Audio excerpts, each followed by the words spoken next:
Hello students, welcome to all of you in your YouTube channel Chandresh Agnihotri.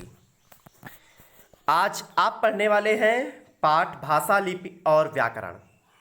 भाषा किसे कहते हैं, लिपि किसे कहते हैं और व्याकरण क्या होता है, इसको आप उदाहरण के साथ समझने वाले हैं। अगर अभी तक आपने चैनल को सब्सक्राइब नहीं किया है तो चैनल को सब्सक्राइब अवश्य कर लें, जिससे कि आपको सभी पाठ आपके क्लास के मिल सकें। आइए शुरू करते हैं भाषा से। तो हमारे भावों और विचारों की अभिव्यक्ति के लिए रूढ़ अर्थों में जो ध्वनि संकेतों की व्यवस्था प्रयोग में लाई जाती है तो उसे भाषा कहते हैं। या और सरल भाषा में, सरल शब्दों में हम अगर भाषा को समझना चाहें तो हम कह सकते हैं कि जब हम अपने विचारों को लिखकर या बोलकर प्रकट करते हैं और दूसरों के विचारों को सुनकर या पढ़कर ग्रहण करते हैं, उसे भाषा कहते हैं। माने जब हम अपने विचारों को लिखकर या बोलकर प्रकट करते हैं और दूसरों के विचारों को सुनकर या पढ़कर ग्रहण करते हैं, उसे भाषा कहते हैं। भाषा के भेद, भाषा के मुख्य रूप से दो भेद हैं जो आपके सामने स्क्रीन पर लिखे हैं। एक तो लिखित भाषा, दूसरा मौखिक भाषा। परंतु एक और भाषा का भेद जोड़ा जाता है, सांकेतिक भाषा, वो भी हम आपको बताएंगे। लिखित भाषा क्या होती है? तो लिखित भाषा में जब हम कुछ लिख करके और दूसरे को बताते हैं, जब हम लिख करके अपने भावों को व्यक्त करते हैं तो उसे लिखित भाषा कहा जाता है। यह भाषा स्थायी होती है, ये लिपि पर आधारित होती है, इससे अपने अस्तित्व को सुरक्षित रखा जा सकता है। लिखित भाषा का सीधा सा मतलब है लिख करके और प्रयोग में लाई जाने वाली। जैसे आप उदाहरण देख रहे हैं स्क्रीन पर, एक बच्चा कॉपी पर कुछ लिख रहा है, तो कॉपी पर लिखना क्या है? ये लिखित भाषा हुआ। तो पुस्तकें हैं, अखबार है, पत्र पत्रिकाएं, ये सब क्या है? लिखित भाषा के उदाहरण होते हैं। फिर है मौखिक भाषा। क्या होती है? मौखिक यानी मुख से बोल करके भावों को प्रकट करना। जब हम अपने विचारों को बोलकर या सुनकर व्यक्त करते हैं तो उसे मौखिक भाषा कहते हैं। इसमें दो व्यक्तियों के बीच में बात हो रही हो और तीसरा भाषण से अपने विचारों को बताए तो मौखिक भाषा होती है। सबसे अधिक यही प्रचलित भाषा है। सीधा सा समझ लें, मुख से बोल करके अपने भावों को व्यक्त करना मौखिक भाषा है। नाटक है, फिल्म है, समाचार सुनना है या नेता जो भाषण इत्यादि देते हैं, वो सब मौखिक भाषा है। अब जैसे यहाँ पर देखिए, मौखिक भाषा संवाद करते हुए दो लोगों का चित्र आपके सामने स्क्रीन पर आ रहा है। दो लोग आपस में बात कर रहे हैं, तो ये क्या है? ये मौखिक भाषा का उदाहरण आपके सामने है। फिर तीसरा सांकेतिक भाषा। हमने बताया था ना कि इशारों के माध्यम से, अब ये देखिए, दो लोग आपस में एक दूसरे को इशारों से कुछ बता रहे हैं, कुछ संकेत कर रहे हैं, तो ये सांकेतिक भाषा हो गया। भाषा के अन्य जो भेद होते हैं उनमें मातृभाषा है, राजभाषा है, राष्ट्रभाषा है और मानक भाषा। मातृभाषा क्या होती है? कॉपी पर लिखना भी है। जिस भाषा को बालक बचपन में अपनी माँ से सीखता है उसे मातृभाषा कहते हैं।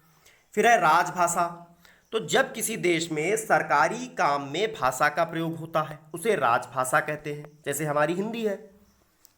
साथ में अंग्रेजी सह राजभाषा है। फिर है राष्ट्रभाषा। क्या है? तो राष्ट्रभाषा वह होती है जो संविधान के अंतर्गत स्वीकार की जाती है। तो भारत में ऐसी 22 भाषाएं हैं जो संविधान में स्वीकार है। कौन कौन सी भाषाएं हैं भारत में? तो संस्कृत, हिंदी, अंग्रेजी, उर्दू, असमिया, पंजाबी, नेपाली, तमिल, तेलुगु, कन्नड़, गुजराती, बांग्ला, उड़िया, कश्मीरी, कोंकणी, मणिपुर, मराठी, मलयालम, मैथिल, डोगरी, बोडो, संथाली, सिंधी, ये 22 भाषाएं हमारे संविधान में स्वीकार की गई हैं। इन सभी भाषाओं का प्रयोग अपने अपने क्षेत्रों में किया जाता है, परंतु हिंदी को पूरे भारत में बोला जाता है, इसलिए इसे राष्ट्रभाषा कहते हैं। अब है मानक भाषा। क्या होती है?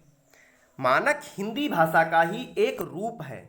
इसे शिक्षा, कार्यालय आदि कामों में प्रयोग में लाया जाता है। हम जानते हैं कि भाषा का क्षेत्र काल और पात्र की दृष्टि से व्यापक होता है। सभी भाषाओं के विविध रूप को मानक भाषा कहा जाता है।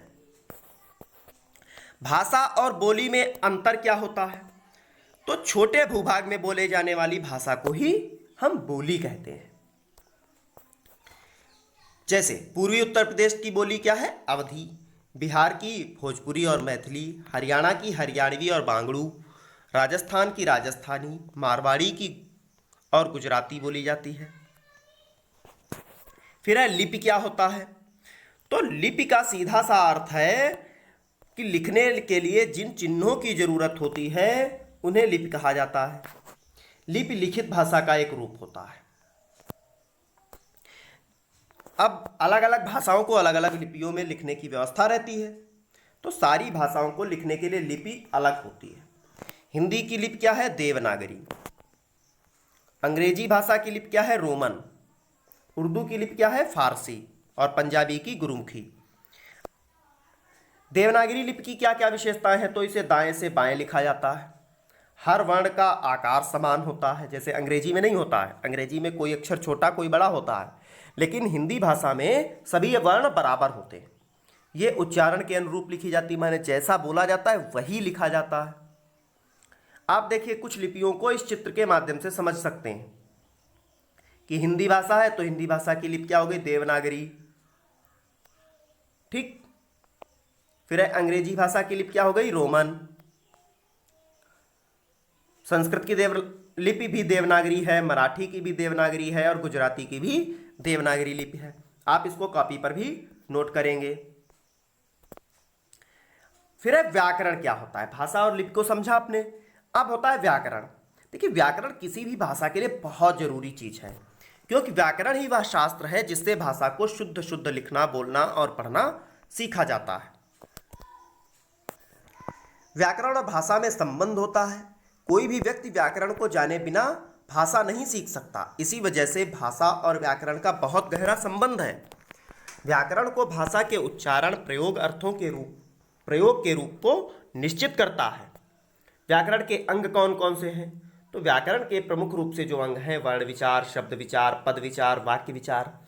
हम इन सभी के अलग अलग वीडियोस आपको हम दे चुके हैं, सभी वीडियो हम बना चुके हैं। आप वीडियो हमारा जैसे ही चैनल खोलेंगे उसमें ऊपर प्लेलिस्ट लिख कर आएगा, उस प्लेलिस्ट को खोल करके आप अपने क्लास के वीडियो देख सकते हैं। हर क्लास की अलग अलग प्लेलिस्ट है।